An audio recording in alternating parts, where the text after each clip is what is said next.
relentlessly pursue what it is you want. Is this the way it usually goes?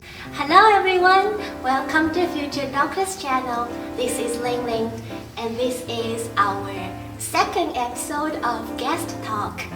Today our guest is a very important person to me because without him I won't be here, and you'll know why. So this is my piano professor from James Madison University, and currently I'm doing a Doctor of Musical Arts degree and studying with him, and this is Dr. Dobner. Hello, thank you. Thank you for coming today. Thank you, Lemon. So, please don't look so nervous. Is this the way it usually goes? This is the way she is at lessons. I could be serious. Yes. So, I want to start with how our first impressions of each other is. Would you start? If you remember. Well, I remember your audition in my studio. Oh no! And you seemed like a very soft-spoken yet determined person. And I thought you made a very positive impression because of that. You know, and your playing was quite nice. And I thought you would make a great fit for JMU. Oh, thank you. And I was right. She's a great fit for JMU. So, and she's at the tail end of your degree now. Yeah. So and I know how difficult a DMA the whole process is. And like many of our doctoral students, you're so busy. You have jobs and collaborative piano and things. So just plugging away. And I know how long it can take. It's a long process. Yes, we're getting there. Yeah. Yes. Did anything change from the first impression? No, not really. Well, I was right. You are very determined, and in a positive way, stubborn. and I see that really as a positive thing, because I see in some doctoral students, I think it's important to be somewhat opinionated and set in your views. And some students are a little bit weak in that regard, and I'll never forget your meeting with us regarding your lecture recital proposal. I'm sorry. Proposal, and we were making suggestions here and there, and you said, "No, I don't want to do that. I don't see it that way." And there's a limit to how much you can say in that way, but we respected that actually. And even if we didn't agree, we found a middle ground. But you had an idea, and you were going to stick with that idea, and I think that's important. And I find that as a very positive thing, actually. So. I just appreciate how big heart you have, and all the piano faculties have, to allow me to do what's close to my goals and purpose. Yeah, I'm very thankful for that. Yeah, I think we found a middle ground. Yeah. I'm not sure if you're happy, but I am happy. I'm very happy. Yes.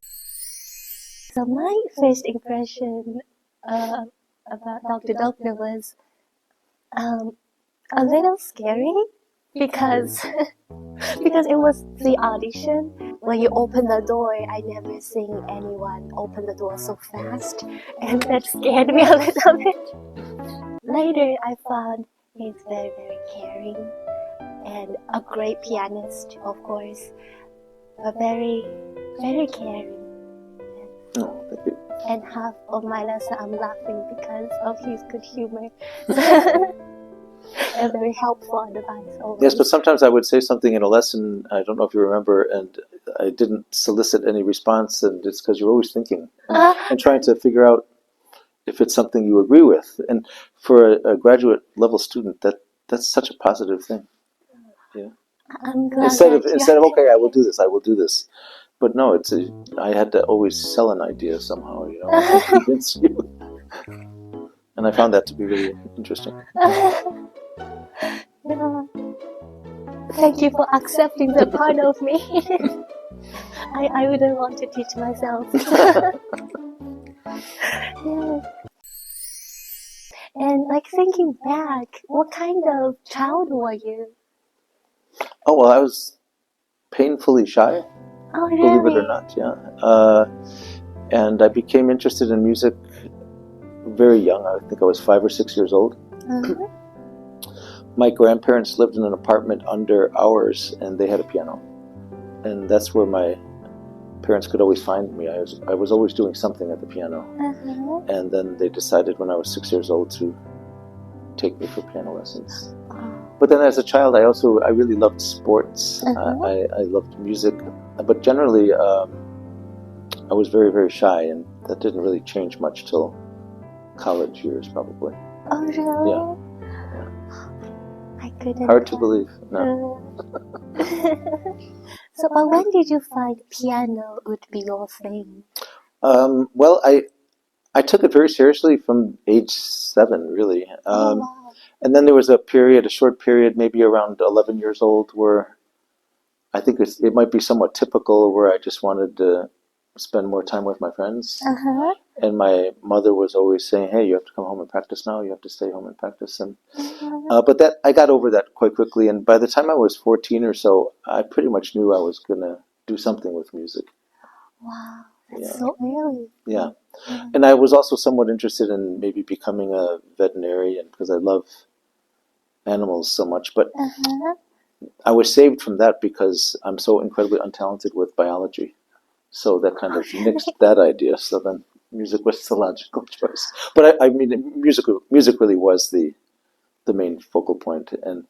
And as it turned out, one of my sisters became a veterinarian. Oh, So nice. I have that close to me Yeah. anyway. So.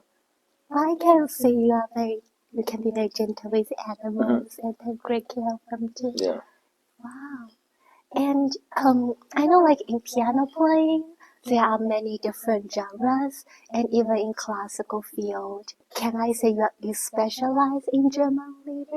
Yeah, since my DMA, I would say. Since your DMA, Yeah. would you explain what German leader is?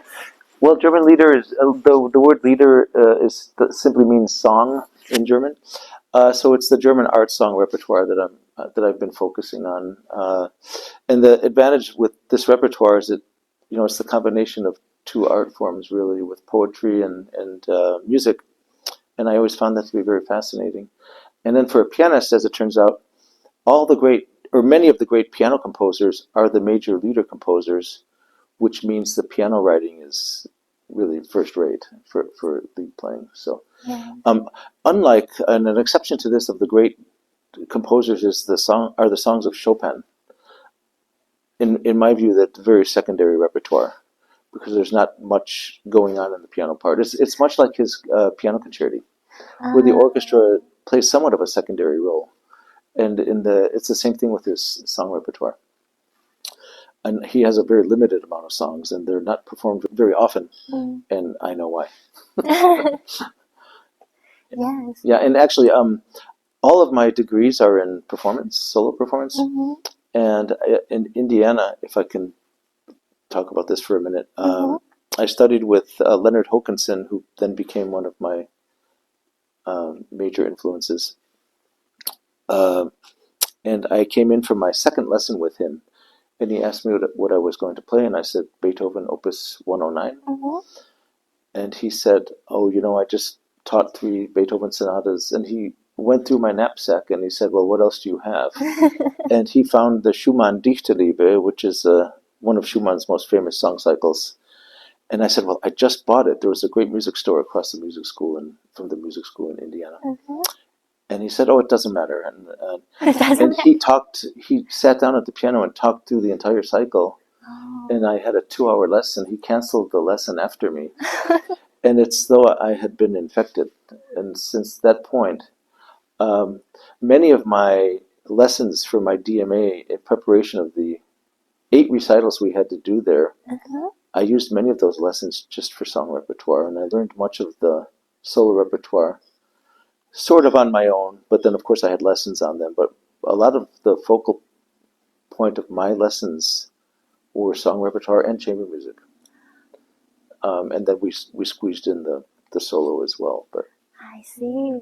yeah, so and from that point on, I've been infected. That's great. Yeah, it's been really great. Yeah, what do you find most like attractive to you in Like, what part of German reading?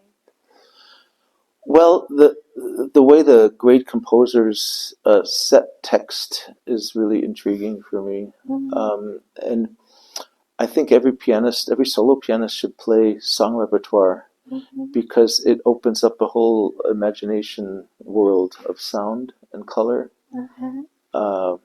Where in song repertoire, you're inspired by the text, so it can really help you in that regard.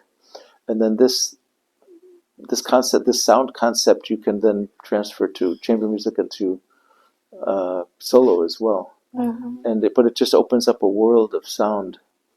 And I'll never forget when I played it was a Schubert song called Der Zwerg, which is the dwarf.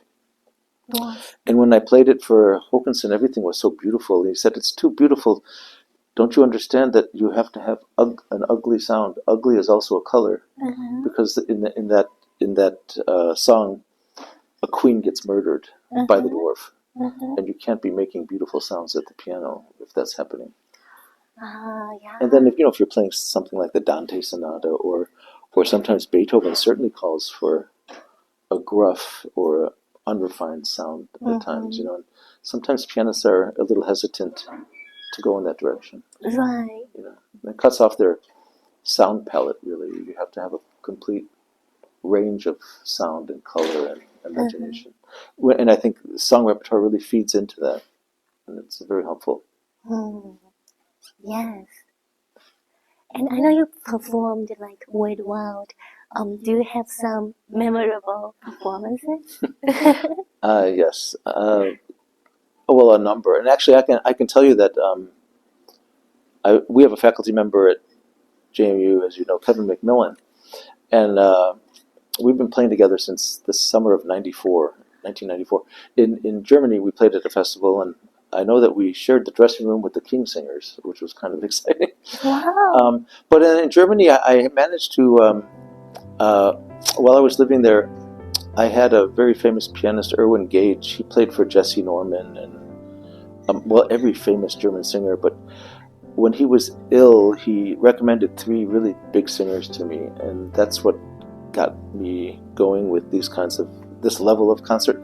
And so my most memorable experiences were just playing in the beautiful opera houses and concert halls in Germany. It was just an incredible experience. And one singer in particular that I worked with extensively and recorded with, Cornelia Kalisch, we just got along so well. And I used to have to go to Heidelberg or Zurich to rehearse, which mostly entailed cooking and hiking, and with a little bit of rehearsal on the side. So it was really kind of nice. And all these things feed into your imagination when making music. So, locking yourself in a practice room is not always a good idea. She's always in a practice room, by the way. While you enjoy different performances, do you have any routine before going on stage or on the performance day? Well, no, I just have a schedule that I like to keep. I like to practice usually from 10 till noon, and then I have to take a nap for about an hour or hour and a half, and then I practice again from 3 to 4, and then get ready for the concert. And I do this routine whether I'm playing 2 or 3 songs on a mixed recital or doing a full recital. It's in fact, maybe you agree, but when we play 1 or 2 things on a program, I find that much more difficult. I agree, yes. Because if you have to be on right away, so that makes me even a little bit more nervous, if I might say, or it's a little bit of a strange feeling. Yes. Yeah. It doesn't give you time to get used to that. Yeah, feeling. It gives. I usually need about 3 or 4 minutes, and then you start to feel comfortable, Right. and then it's already over. Yes, I agree. Yeah. Yes, I think I take a nap too before No, the concert day, and many do because it's a long day and it takes more energy to perform than just practicing. I know you pursued your doctoral degree, master's degree? What made you to pursue like higher degrees? Well, it's strange. It was never a question. I always knew I was going to do that. And it's interesting how student philosophy has changed, or way of thinking has changed from my time. And I was never even concerned about employment or whether I was going to get a job. I wasn't thinking that far ahead. I was I loved studying it in Chicago and in Indiana University, and if you have a teacher with whom you are very happy, for me it was more just about improving and making contacts and just playing concerts. And now I find the younger generation of student is goal oriented in terms of getting a job, and that was never my thing. My main focus at Indiana, when I started to be interested in theater, is I just wanted to get concerts. And in Indiana, it was great for me because the singers there were so many great singers, and I just wanted concerts. And when I moved to Germany eventually, whenever I saw a small beautiful church or a small beautiful Baroque room, I thought, I want to do a recital, a theater recital there. That's where this music is meant to be played. And that's kind of all I cared about. I was too naive to think about income, that I actually had to have an income. I was more focused on, I just want to play music, so. And then at Indiana, I wound up having a really phenomenal experience, having met Leonard Hokanson. But before Indiana, I went to, here's a funny story.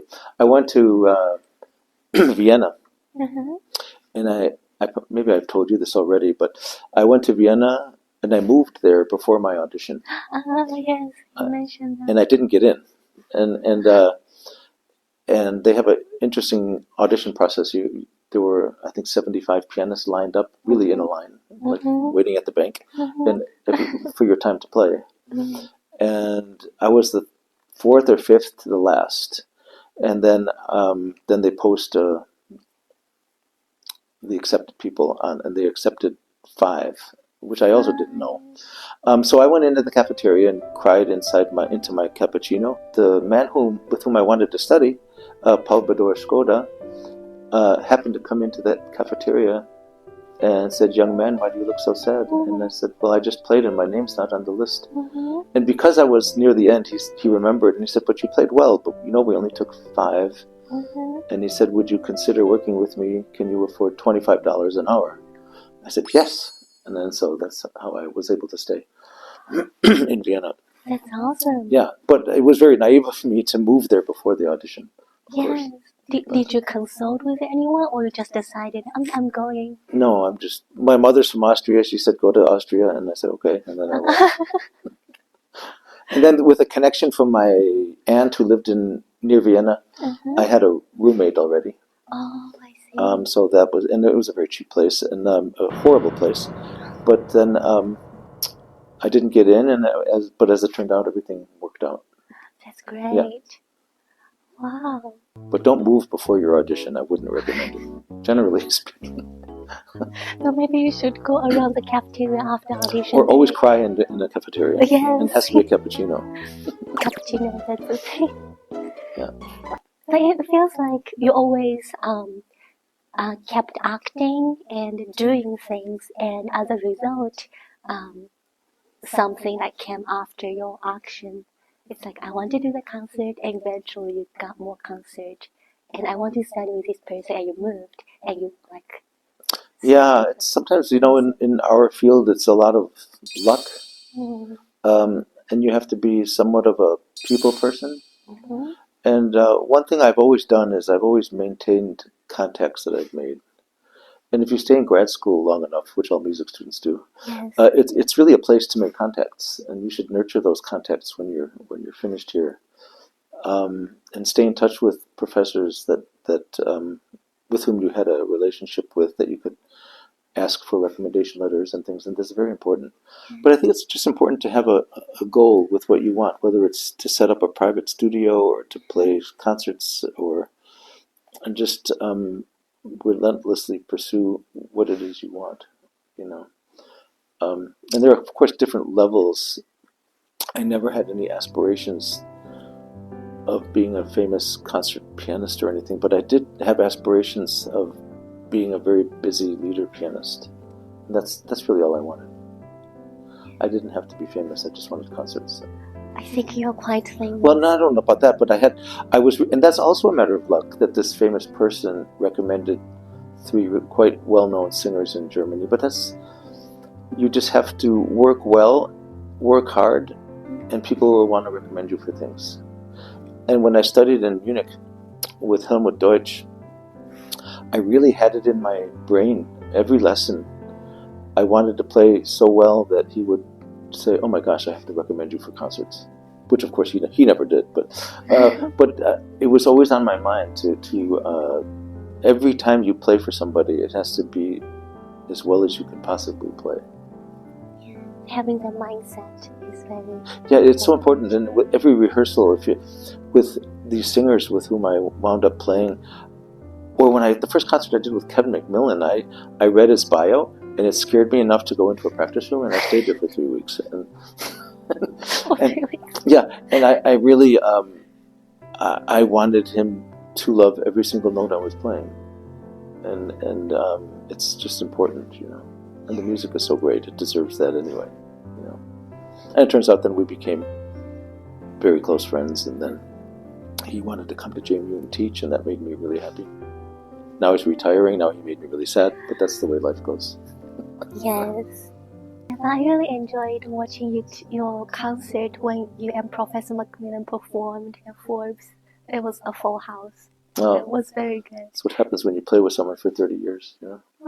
So yes. Long time. And there will be a link of their performance in the in the description area. So please follow in the description below, as they always say. Let me try again. So there will be a link attached to the description below, so please check the link. Yes. And you mentioned like this relationship with professors. What's your ideal image of a piano professor? Well, that's a good question. That's one of your questions that I really like. Well, I like all your questions, but this one's important because teaching philosophy is so important to me, and I've had a number of teachers, I would say, that teach with this old European method of teaching through intimidation.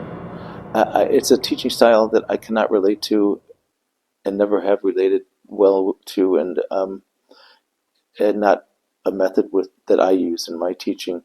I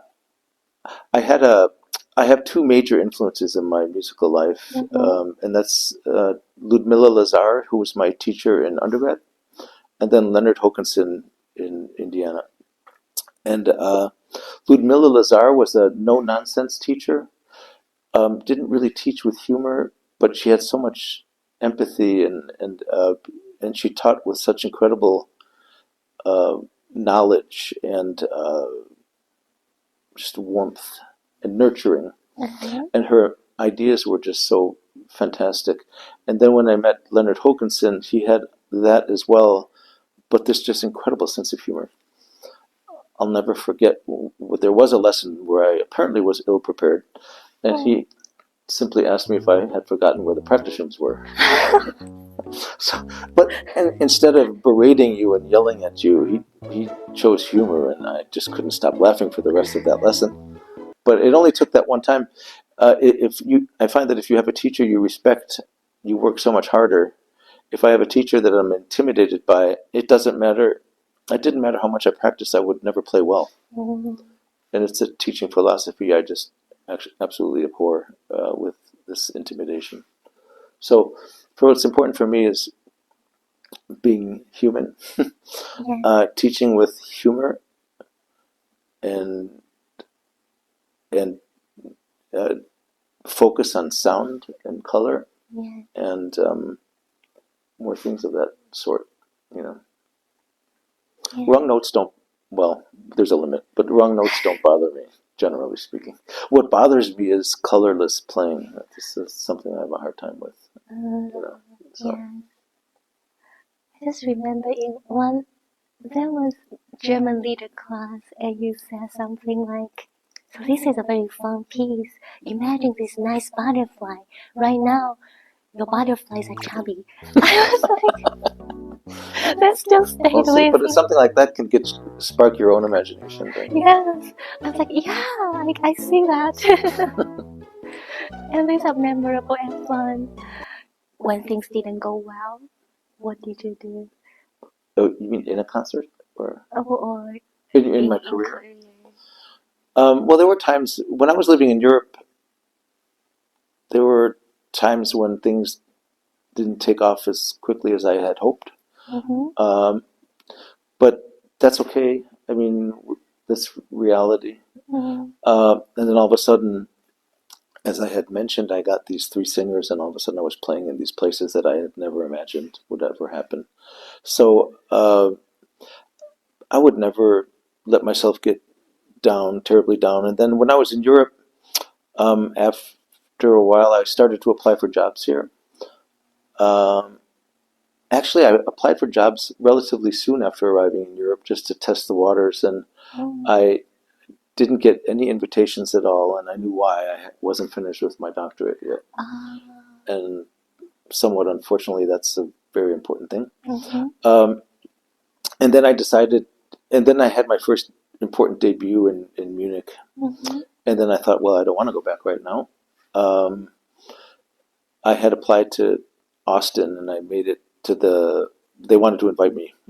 And then the night, I got a call from University of Texas, Austin, the night after my Munich debut, at which point then I said, I'm not interested anymore, because I re-fell in love with Germany. Yes. And I thought, oh, I can actually do this. This is going to work. Yes. And then I finished, I started to think about finishing my DMA while I was there. Mm-hmm. I had 3 recitals left in my document to complete. So I did that while I was doing these concerts and teaching some in Europe. And then once I finished my doctorate, it was interesting. I got invited everywhere where I applied, because it was the magic combination of having this document, this paper, this title, Mm-hmm. and an experience in Europe, which is like a golden key in America for some reason. I could have been playing in high school gymnasiums for all they knew, but you know, and all of a sudden I was invited. I went on 2 real audition tours through the States, and Yeah. thank God I wound up at JMU. And since I've been at JMU, after close to 9 years, I think, in Germany, Mm-hmm. I really liked it, and I have never applied for a job since being here in Virginia. Wow. And I was able to maintain my European contacts, and I think every year since I've been here, I've had at least 1 concert or masterclass in Europe. So. Yes. So. And you teach in Europe too during the summer. Yeah, since 2017, I've been on the faculty at Ames in Graz, Austria, which is the American Institute of Musical Studies. It's a pretty well-known program for voice and piano, and it's something I always wanted to do, and kind of just fell into my lap, and now I have that. So now I'm very happy. Now I have the best of both worlds. I get my leader fix every summer, and get to teach solo during the year. That's awesome. Happy. Yeah. Wow. And Graz is just a beautiful place, and if Kevin McMillan is leaving us here at JMU, at least he's in Graz now. So he teaches at Ames. So we'll be working together every summer. Yes, that's awesome. Yeah. There will be another link about Ames in the description. Please follow. And all you pianists and singers, audition at Ames, please. Yes. And there's actually an orchestra too, right? Yeah, they have a orchestra. I think most of the first chairs are a set group of professional players, and each section is filled out with younger students usually. Yeah. But they sound absolutely amazing. I mean, they start playing after the first 5 or 6 days, the first concert takes place after some very intense rehearsals. And they sound really wonderful. Yeah. Yeah. Well, that's a great opportunity to like orchestra Yeah. musicians. That's a hard thing to get into. From what I understand, they had cello auditions, and for one chair, they had, I think, somewhere around 90 students apply. So anyone sitting in 90? that orchestra has to be really, really good. Wow. Yeah. That's great. Yeah. Wow.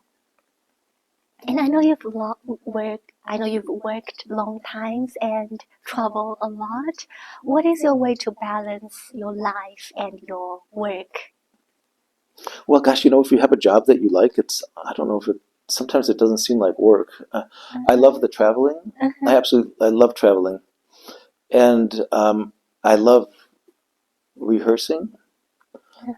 It's just so fun, especially I'm working with a German tenor, Gerhard Siegel, and we've been working since 2004 or 3. And our time together is it's just pure fun. The rehearsals are fun. Then the cooking afterwards is fun. Traveling together is fun. So chamber music or duo, any kind of collaborative playing is wonderful if you get hooked up with people that you really enjoy spending time with and making music with. And so I'm not sure if I'd call that work. It's too fun to be called work. So it feels like your life is part of your music. My hobby is my profession, or what I truly love is my profession. So it's not really work. Meetings, that's work. I mean, I love teaching and I love performing. Yes. So working in a university is a wonderful thing because they support your career in a sense, because it's most universities have some kind of travel fund. It's not extensive, but encourages you to go out. And if you don't yet have tenure, really you have to go out and perform, and they give you money to do that. So it's kind of it's a really wonderful situation to be in. Yes. So. And what's your favorite recipe when you cook after? Well, actually, when I'm with Gerhard Siegel, I watch him cook because he's a real master chef. And you don't cook you watch him cook. Well, he gives me lessons. He's giving me a lesson on cooking Wiener Schnitzel. What's that? Wiener Schnitzel. Wiener Schnitzel. You don't know what Wiener Schnitzel is? Oh, she can't even say it. Oh my gosh. It's a very famous, it's breaded veal, and it's from Vienna. It's an Austrian dish. Or he'll make all kinds of Bavarian, Austrian dishes. And I like cooking too, but I'm not as imaginative as he is. I make boring things like pasta and chicken. You made great soup. I can make great soup. Yes. I've had it at a studio party. Yes, studio party. That was great. Thank you. You're welcome. I have to find the photo now. So for people who are trying to pursue classical music as a career, do you have any advice for them? Sure. That's kind of a deep question, though. I would say it's funny when we have students. Audition day is always an interesting day because parents are always obsessed with whether their child is going to have a career and make money. It's just not really something that you should be too concerned with, especially at the undergraduate level. Yes. And then sometimes students, once they're here pursuing, say, an undergrad degree, graduate students are already set in what they're going to do. But undergrads, when they're unsure and they say, I don't know if I should be doing this, and I just say, if you can live without music, do it. Live without it, because it's a very tough road. But if you find that you can't live without it, then you have to simply persevere, keep your options open, and educate yourself, make contacts, and keep your avenues open. And for piano, there's so many options. Oh my gosh! You can teach privately. You have a church job. There's collaborative playing. You just played with the professor at JMU. There's so much that we can do.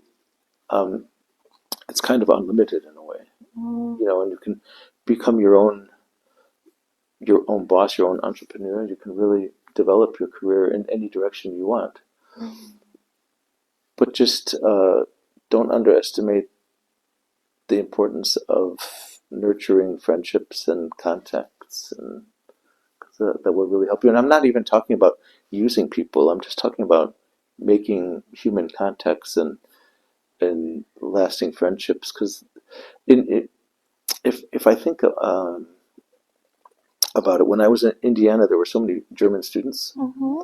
I think I can go to almost any part of Germany and visit friends that I knew from grad school. And I'm the type where I've stayed in touch with all of them.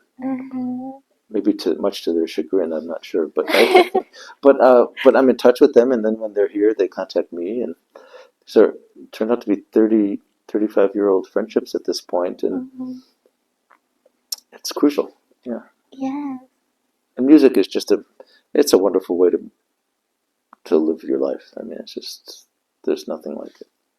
Yeah. You know, if you make one person happy in the audience, you've done your job. Even if it's not the critic that's happy, it doesn't matter. Right. I feel like after like student recitals, professors are often happier than the students, especially in your case. I was like, so you're like, yeah, good. Well, I think that's for everybody. I mean, sometimes other people are much happier about our performances than we ourselves are. No one knows the music better than we do at that particular moment, right? Yeah. And I find if I listen to recordings of myself 1 year later, I'm usually happy. If I listen to it the next day, I'm not very happy. That's good to know. Yeah, you have to step back, you know. Step back. Yes. So that's our talk about career portion. So we'll come back to dig just a little more about the amazing person here, about his 20s and 30s. See you shortly. Bye. Bye. Thank you.